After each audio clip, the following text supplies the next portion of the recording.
going on, guys? Kirk here from MotoGear TV. Thank you all for tuning in once again. Now today is going to be a special one, and that's because we're finally going to install my carbon fiber intake system from Turner Motorsport. Been looking forward to this one for quite some time now. Going to be giving you guys a full install and review on it, sharing my personal thoughts. Hopefully the system sounds as good as it looks, and with that being said, let's get started.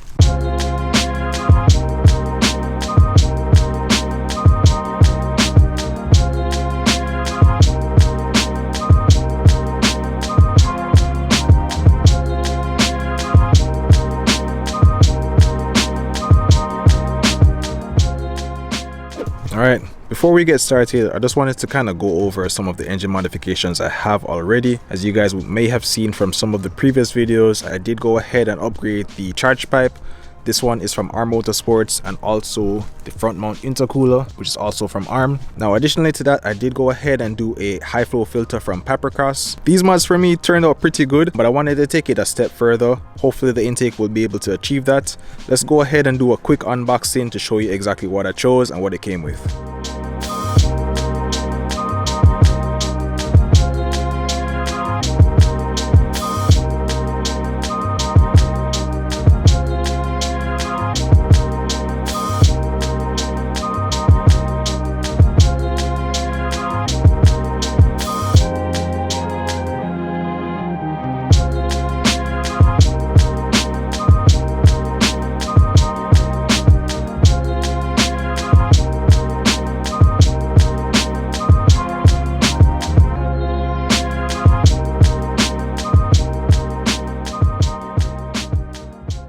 Alright, now before we go ahead and get started with the install, I just wanted to go through my overall thought process in moving from the high flow air filter to a full intake system. As you guys know, I wanted to take this car in stages, and yeah, the Papercross air filter was pretty good. I had no complaints with it. It performed well, it didn't give any issues, but for me personally, I just wanted to see how a high flow air filter would perform before going directly to a full system. Now, for those of you looking for an air intake system, especially for the N55, you would know that there are a lot of options on the market, especially for carbon fiber. Me personally, I wanted something that looks good, performed good, had a nice sound to it, and was fairly affordable. Now the Turner Motorsport system, I think, delivers on all of those wants. Compared to a lot of systems on the market, this was one of the more affordable ones, and not only that, it does come in a few options. This intake in particular comes in a glossy finish and a matte finish. Obviously I went with the matte finish, and that's really because from some of the reviews I've seen online for carbon fiber intake systems in general, because most engines do give off a lot of heat, you'd notice that over time glossy carbon fiber intakes will tend to dull. So that's personally why I opted to get the matte version. And not only that, to me the matte version looks super sexy, and on top of that, it does match a lot of the matte carbon that we have inside of the car. Now don't worry, we do have another piece of carbon that's going to be going in the engine as well, also from Turner Motorsport, but I'm going to be saving that one for another video. For now, let's focus on what we have in front of us. This is what the kit comes with in general. Let's start on this side. So it does come with a pre-oiled high flow air filter. You have your wrinkle black heat shield right here, which is going to go in place of the old one. It does come also with some gold reflective heat tape as well. This is going to go on the back, and here you have the carbon fiber intake pipe itself. Now we'll go ahead and say the quality of this piece is very nice. I do like how you can kind of see the Turner Motorsport logo on it. It's not really in your face, but still visible. Even for the carbon fiber weave itself, everything is really nice and laid out. Just an overall clean piece in my opinion. It does come with some other additional hardware. Here you have some rubber grommets and tabs, and also some screws. And finally, it also does come with a rubber gasket lining. I'm assuming that this is for the heat shield. Now for this install, you're only going to need a few basic tools. I'm going to list all of the ones you're going to need right here. Everything is pretty much straightforward as far as removing the intake system. From what I've seen online, it's not really that hard.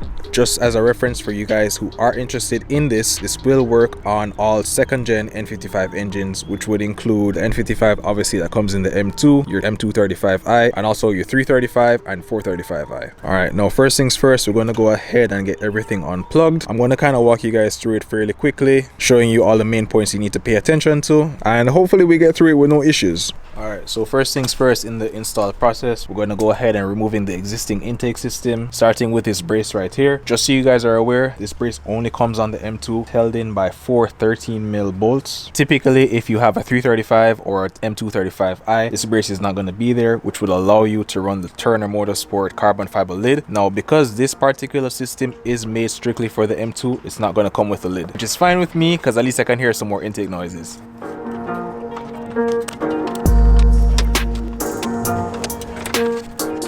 It is important to remember that this brace is going to use 2 different size screws. Please make sure that you're remembering to put it back in the same orientation.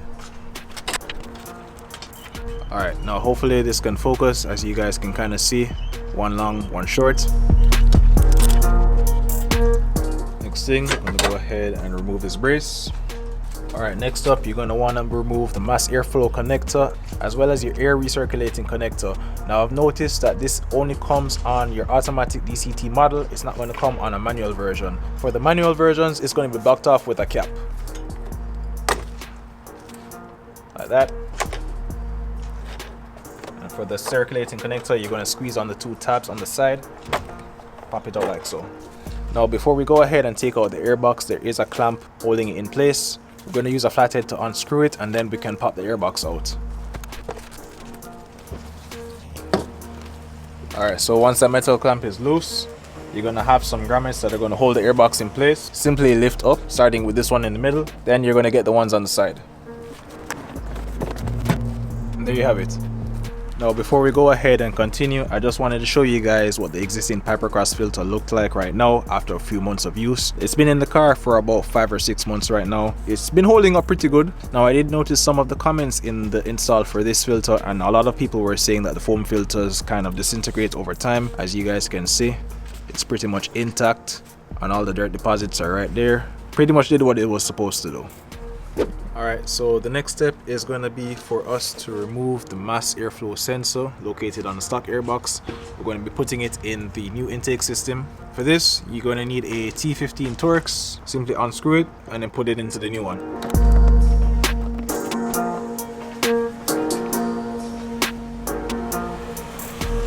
Now, for us to install the mass airflow sensor into the intake, Turner was kind enough to provide us with some new hardware. All you're going to have to do is to insert it in the same orientation and then screw it into place. Alright, now for the screws, you're going to need a 2.5mm Allen head. Okay, after this, we're going to set this aside and then we're going to tackle your heat shield. Now, as I mentioned before, it did come with some gold reflective heat tape. We're going to mount this on the back of the heat shield. All you need to do for this is to make sure it lines up with the edges properly. Pretty much, this is just a big sticker. You're just going to peel it off and make sure everything lines up properly.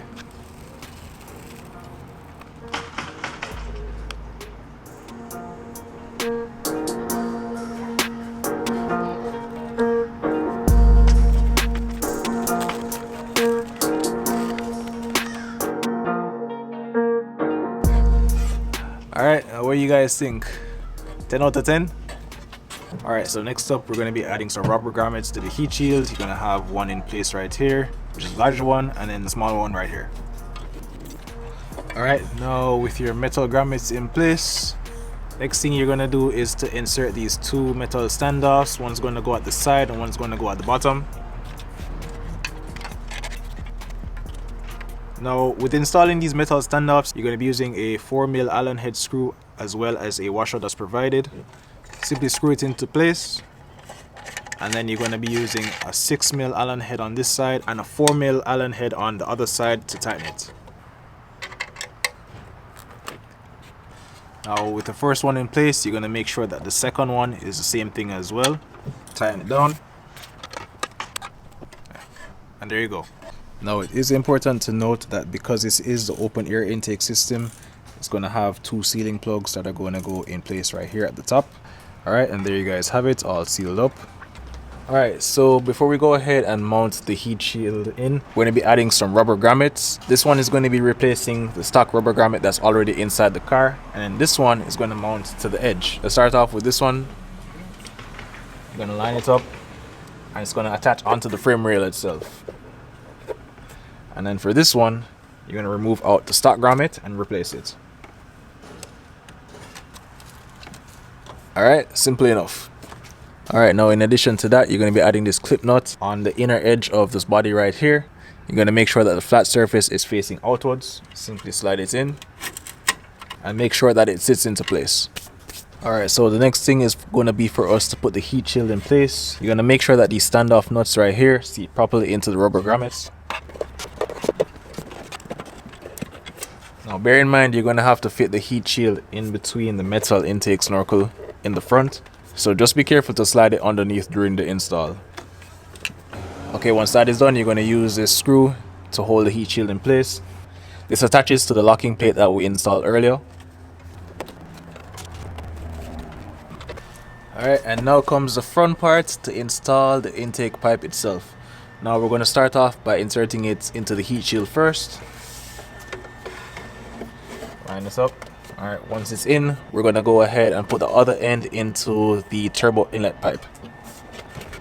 Now, until we get everything seated, you're going to want to leave both ends loose. The most important thing right now is to make sure that these two screw holes right here are lined up so you can insert the M5 screws provided. So right now we're going to be using a 3mm Allen head to insert the two screws. Doing it from the outside.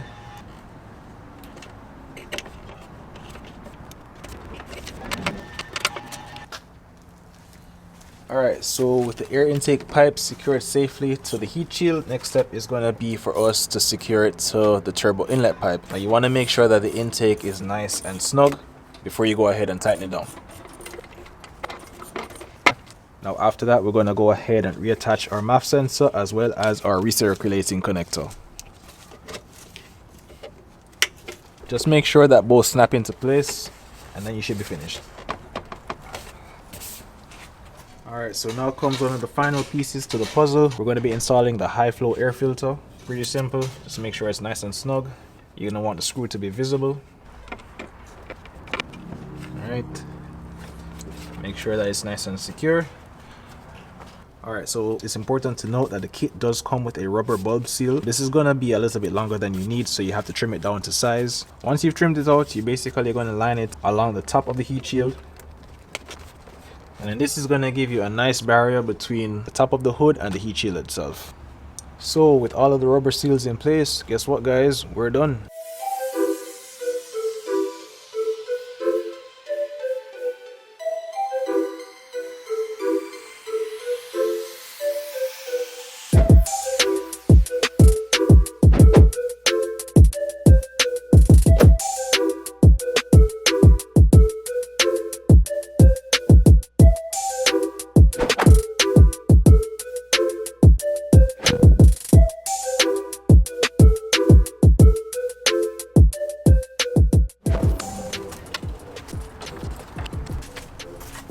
Alright, so with the intake install a success, I think we all deserve to hear what it sounds like.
Alright you guys, and we are done. Once again, super happy with how this install turned out. I really want to say big up to Turner Motorsport for creating an awesome intake. Trust me, going with the matte carbon was definitely the better move.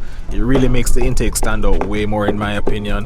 The matte carbon is nice and stealthy, but still gives it a nice pop I was looking for. Overall, very happy with the sound as well. Having the upgraded pipe with the open filter does make a big difference as far as the intake noise. Again, I'm happy that I opted to do the open intake design. It does give the car a more dramatic sound in my opinion, and the main thing I'm going to have to focus on with all of this is to make sure that I periodically check that the filter stays clean, but it shouldn't be too much of an issue for me. Eventually in the future, I am going to be making a dedicated sound clip video for you guys, just so you can hear the differences of what it sounds like from the outside and also from the inside of the car. Basically, to wrap up, I am going to say overall I am very impressed with the quality. Only blemish I did notice after the install was this small blemish right here. As you guys can kind of see, there is an inconsistency with the carbon weave, but overall, other than that, I am very pleased with the full system itself. I am going to be leaving a link in the description in case you guys are interested in getting it for your car. Again, this fits all N55 M2s as well as all second gen N55 cars. In conclusion, I'm really impressed with how the engine is coming along. Now we do have a few more pieces to add to it that are going to complete the overall look. We still need to do a few more bolt-on parts, specifically the turbo inlet pipe, which is also from Turner Motorsport, and also a turbo outlet pipe from our Motorsports. In addition to that, I think we can probably dress up the engine a little bit more, and I think this engine cover could use an upgrade as well. Alright, so I think we're going to be wrapping this video up right now. Once again, as usual, if you guys are enjoying the M2 content, make sure you go ahead and smash the like button. Subscribe to the channel as well if you guys want to see more on my build as well as Mark's. Trust me, the content on these cars is far from done, and I hope you guys have been enjoying every single bit of it. So yeah, until the next episode guys, thank you all for tuning in. Stay tuned for the next one, and until then, we're gone.